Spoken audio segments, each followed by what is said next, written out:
Today, we're diving into something that every single one of us deals with, but very few of us actually understand: our moods. We're going to break down where they come from, how they can quietly start running the show, and most importantly, how we can finally get back in the driver's seat. All right, let's get into it. So let me just start by asking you a question. Think about it for a second. Are you really in control of your moods? Or does it sometimes feel like they just happen to you? Like you're a ship being tossed around on a stormy sea you didn't ask for? You know, the truth is, most of us go through life pretty much blind to how our own moods work. We feel like victims, right? We get into a funk and we just assume we're stuck there. But what if that's not the whole story? What if we actually have some say in the matter? Okay, so to get a handle on our moods, we first have to understand how they're born. It's not usually a big explosion. It often starts with a tiny spark, a single feeling that, if we're not paying attention, can climb a ladder into something way, way bigger. First things first, we need to get a really important distinction straight. Emotions and moods are not the same thing.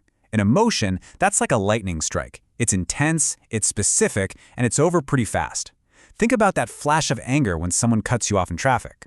But a mood, that's more like the weather. It's less intense, but it hangs around for hours or even days, coloring absolutely everything you experience. So how does that quick flash of emotion turn into a day-long weather pattern? Well, it happens in a critical window of time called the refractory period. This is the space after something happens, where we just keep replaying it over and over and over in our heads. That rumination, that's the danger zone. And this is where it gets a little scary. You see that ladder? A single negative event sparks an emotion. If we let ourselves stew on it in that refractory period for days or weeks, it becomes a mood. If that mood sticks around for months, it's a temperament. It's just kind of how you are. And if that goes on long enough, it can actually become a permanent part of your personality. Think about that. A single, unmanaged moment can literally change who you are over time. So if moods are that powerful, where do they actually come from? The best news I can give you is that they're not random. They're not mysterious forces. They come from a very specific place, a place we can learn to read. The secret decoder ring is right here. It's understanding the difference between assertions and assessments. An assertion is just a fact. It's observable. I was not selected for the promotion. That's either true or it's false. End of story. But an assessment, that's the story we tell ourselves about the fact. I will never get promoted. See the difference? That's a judgment.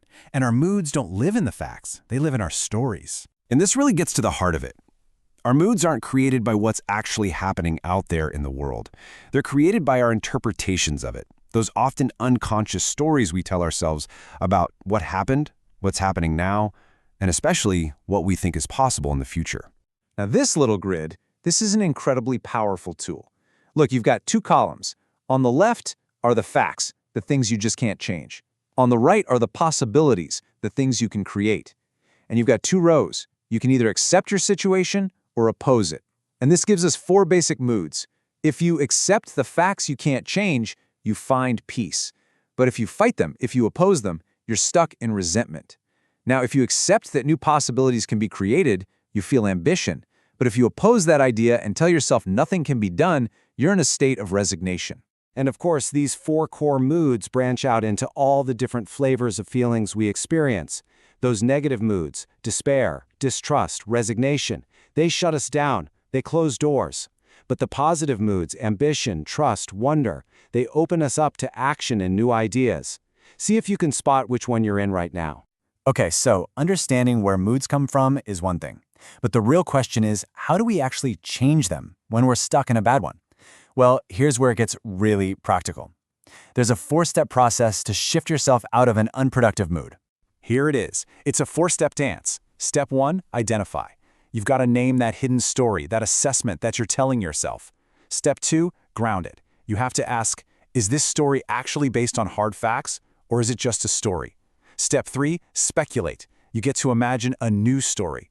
What's a better, more useful mood you could step into? And finally, step four, decide. You make a conscious choice to leave the old story behind and start acting from the new one. I gotta tell you, step two is the absolute powerhouse of this whole process: grounding your assessment. This is where the magic happens. It's where you force yourself to separate your opinion from observable reality. The moment you do that, the negative mood starts to lose its power over you. Let's take a real-world example. A leader thinks, My team will think I'm weak if I ask them for help. That right there is a classic assessment. It feels true, but is it? When you ground it, you have to ask, okay, what's the evidence? Has anyone on my team ever actually called me weak? Have I seen other strong leaders ask for help? When you start poking at it with facts, that big, scary story often just deflates like a balloon. Now, all of this isn't just about your own personal happiness. Managing your mood is actually a critical professional skill. It's a core competency, especially if you work with other people. And the reason why is so simple but so profound. Moods are contagious. That's it. Your mood doesn't live in a vacuum. It leaks out. It spreads to your colleagues, your family, your team, for better or for worse. And the impact this has on a team's performance is just massive. I mean, look at this. A team that's living in a mood of ambition and wonder, they're going to be creative, innovative, and incredibly productive. But a team that's bogged down in resentment and resignation, forget about it. Productivity just craters. The collective mood of a team literally dictates its results. This totally reframes everything, doesn't it? Suddenly, not managing your mood isn't just a personal problem. It's actually a form of disrespect to your teammates. It's like knowingly coming to work sick with the flu. You have a responsibility not to infect the entire team with a mood of cynicism or hopelessness. So, when you boil it all down, our moods are so much more than just fleeting feelings. They are the lens through which we see the world. They're what makes certain actions possible and other actions seem impossible. In a very, very real way, your mood is the engine creating your future right now, in this moment. So the real question is, what future are you going to create with yours?